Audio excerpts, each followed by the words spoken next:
Hello everyone. आज हम discuss करने वाले हैं सोल्डरिंग क्या होता है, ब्रेजिंग क्या होता है। छोटा क्वेश्चन फॉर्म होता है एग्ज़ाम में, या तो आपसे इंडिविजुअल पूछ लिया जाता है कि सोल्डरिंग क्या है, ब्रेजिंग क्या है, या फिर दोनों में डिफरेंस की फॉर्म में आपसे पूछा जाता है। तो पूरा इसको समझेंगे डिटेल में एंड प्रॉपर कॉन्सेप्ट के साथ कि दोनों हम क्यों यूज़ में लेते हैं। तो स्टार्ट करते हैं वीडियो। सबसे पहले हम ये फ्लो डायग्राम देखेंगे कि वेल्डिंग को हम अलग अलग तरीके से क्लासीफाई कर सकते हैं, जैसे solid state welding, liquid state welding और सॉलिड लिक्विड वेल्डिंग। तो हम ये क्यों देख रहे हैं, क्योंकि जो हम आज डिस्कस करने वाले वो है सोल्डरिंग एंड ब्रेजिंग।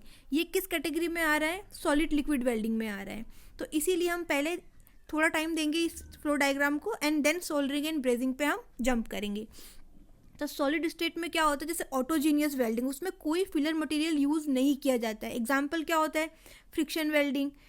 उसमें सिर्फ फ्रिक्शन की वजह से वो वेल्ड जॉइंट क्रिएट होगा, हमने वहाँ पर और कोई फिलर मटेरियल ऐड नहीं किया है।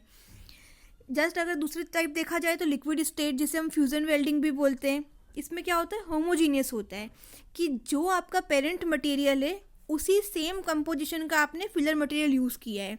तो ये जो आर्क वेल्डिंग हमने पढ़ा था, गैस वेल्डिंग, रेजिस्टेंस वेल्डिंग, ये सारी वेल्डिंग्स किसके एग्जाम्पल हो गए? लिक्विड स्टेट वेल्डिंग के एग्जाम्पल हो गए। अब बात करते हैं solid and liquid state welding. यहाँ पर मेंशन किया है टर्म हेट्रोजीनियस। हेट्रोजीनियस का मतलब क्या हो गया कि हेट्रोजीनियस मतलब असमान, कि सेम नहीं है, मतलब कि जो पेरेंट मटेरियल होगा और जो फिलर मटेरियल होगा वो दोनों डिफरेंट होंगे कंपोजिशन वाइज। मतलब होमोजीनियस में क्या था? दोनों सेम कंपोजिशन के ही थे, इसलिए हमने होमोजीनियस बोला था वहाँ पर। तो यहाँ पर क्या है? दोनों डिफरेंट है, इसीलिए हमने हेट्रोजीनियस यूज़ किया है। तो सोल्डरिंग एंड ब्रेजिंग इसी कैटेगरी में बिलोंग करते हैं। अब देखते हैं सोल्डरिंग क्या होता है एंड ब्रेजिंग क्या होता है। सबसे पहले हमने बात करी है सॉलिड लिक्विड स्टेट बॉन्डिंग या वेल्डिंग की। तो इसमें क्या होता है कि जो बहुत कम मतलब ऐसे मटेरियल्स होते हैं जिनकी वेल्डिंग करना लिक्विड स्टेट या सॉलिड स्टेट से पॉसिबल नहीं होती। क्यों पॉसिबल नहीं होती है उसको मैंने पॉइंट टू पॉइंट यहाँ पर लिखा है।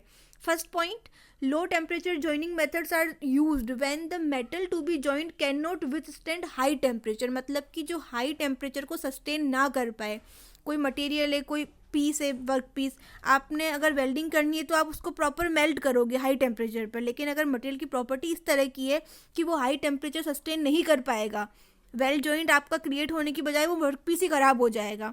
तो उस कैटेगरी में आप क्या करोगे? इन वाली वेल्डिंग का यूज़ करोगे। इन वाली मतलब कि solid liquid means brazing and soldering.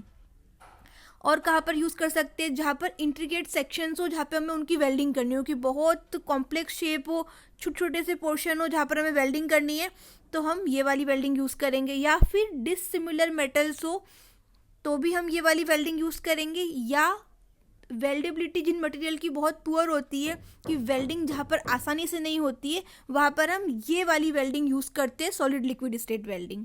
ये भी एक वेल्डिंग ही है, लेकिन ये सॉलिड भी नहीं है, लिक्विड भी नहीं है, दोनों का कॉम्बाइन मिक्सचर है। ओके, अब नेक्स्ट पॉइंट क्या है?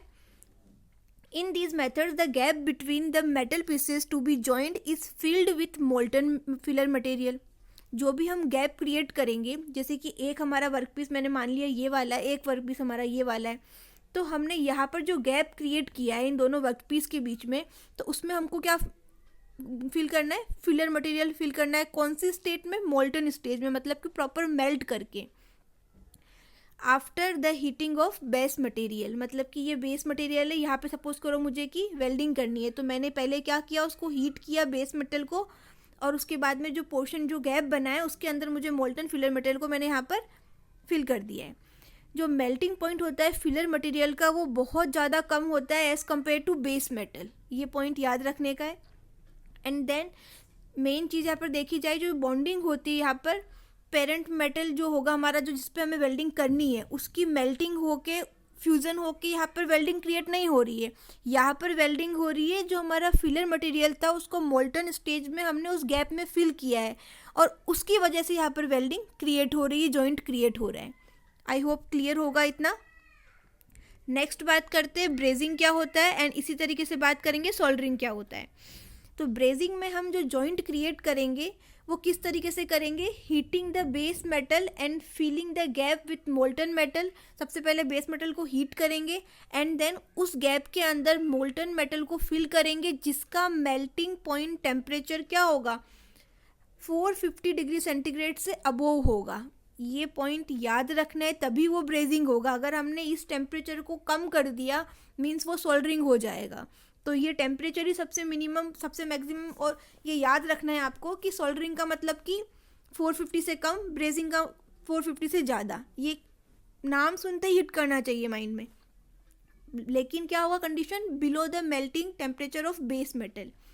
मतलब कि हमने बेस मेटल को पहले हीट किया, उसमें जो गैप हुआ उसमें हमने मोल्टन मेटल को फिल करना है, जो टेम्परेचर होगा वो 450 से अबोव होगा। लेकिन अगर ओवरऑल देखा जाए तो बेस मेटल के टेम्परेचर से कम होगा, मतलब बेस मेटल का टेम्परेचर कितना है, 450 से बहुत ज़्यादा है। ओके, यहाँ पर जो फिलर मटेरियल्स हम यूज़ में लेते हैं वो लेते हैं हम कॉपर अलॉयज़। कॉपर अलॉयज़ मतलब कॉपर तो है ही है, उसके साथ में और कोई मेटल हमने यहाँ पर यूज़ कर लिया है। कॉपर जिंक, जिंक मतलब Zn से हमने जिंक को शो किया है। कॉपर सिल्वर, सिल्वर को शो किया है Ag से। तो ये अलॉयज़ है जो हम ब्रेजिंग में यूज़ करते हैं फिलर मेटल के तरह। ओके, अब अगर बात की जाए इन अलॉयज़ की, तो ये जो ब्रेजिंग में यूज़ की जाती है ये अलॉयज़ आयरन के साथ में अच्छे से कंबाइन हो जाती है, एक अलॉय बना लेती है अच्छे से। अलॉय मतलब कि एक में सपोज करो एक मटेरियल है एक्स, उसमें कोई एक प्रॉपर्टी है, एक मेटल है कोई वाई, उसमें कोई एक प्रॉपर्टी है। अगर आपने इसको यूज़ किया तो आपको एक ही प्रॉपर्टी का फ़ायदा मिलेगा, इसको यूज़ किया तो आपको एक ही प्रॉपर्टी का फ़ायदा मिलेगा। लेकिन आपने अलॉय बना दिया, मतलब इन दोनों को आपने मिक्स कर दिया, तो इसका भी बेनिफिट मिलेगा और इसका भी बेनिफिट मिलेगा। क्लियर? तो ये आयरन के साथ में अच्छे से अलॉय बना लेती है, जिससे कि स्ट्रेंथ क्या होती है ब्रेजिंग जॉइंट की, अच्छी होती है। क्लियर? नेक्स्ट चलते हैं सोल्डरिंग क्या होता है। सोल्डरिंग में सेम प्रोसीजर होता है, लेकिन जो टेम्परेचर रेंज है वो चेंज हो जाएगी, और जो यहाँ पर मटेरियल हम फिलर मटेरियल यूज़ करेंगे वो चेंज हो जाएगा, वो हमें याद रखना होगा। जैसे कि बात करें सोल्डरिंग में, तो ये बिल्कुल सिमिलर है ब्रेजिंग की तरह, except filler material is usually a lead tin based alloy. Lead मतलब Pb, टिन मतलब Sn। तो ये वाली हम अलॉय यहाँ पर यूज़ करते हैं। स्ट्रेंथ वाइज देखा जाए तो कम होता है and melting temperature around 250 degree centigrade होता है, जो कि 450 से कम होगा तो हम सोल्डरिंग की तरफ मूव करेंगे, मतलब कि सोल्डरिंग प्रोसीजर है। 450 से अगर ज़्यादा हो जाता है मतलब कि हम ब्रेजिंग की बात कर रहे हैं। अब यहाँ पर जो अलॉय फॉर्म करता है ये बेस मेटल फिलर मटेरियल के साथ में, वो ब्रेजिंग के कंपेयर में कम अच्छे से अलॉय फॉर्म करेगा, जिससे कि जो आपका जॉइंट होगा वो उतना स्ट्रॉन्ग नहीं होगा जितना हमें ब्रेजिंग में मिल रहा था। आ रही बात समझ में? क्योंकि लीड बेस्ड अलॉय होती है, इसका खुद की स्ट्रेंथ ही क्या होती है, कम होती है। तो ओवरऑल स्ट्रेंथ भी अगर देखी जाए तो यहाँ पर कम ही होगी, ये मैंने मेंशन भी किया है यहाँ पर, has much lower strength. Clear?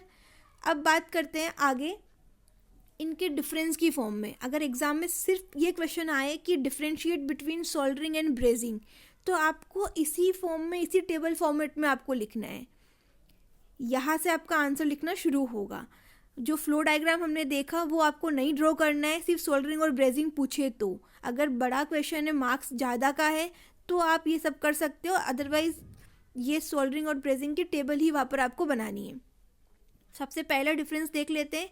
जैसे कि हमने यहाँ पर बात किया था, जो melting point temperature filler material का होगा वो 450 से कम होगा सोल्डरिंग में, और ब्रेजिंग में क्या होगा, 450 से ज़्यादा होगा। ठीक है, लेकिन दोनों में सेम कंडीशन रहेगी इसी के साथ में कि less than the melting point temperature of base material, and यहाँ पर भी है जो मेल्टिंग पॉइंट टेम्परेचर होगा बेस मटेरियल का उससे तो कम ही है। दोनों में ये चीज़ सेम है, लेकिन एक कंडीशन क्या है कि 450 से कम की बात यहाँ कर रहे थे, 450 से ज़्यादा की बात यहाँ पर कर रहे थे।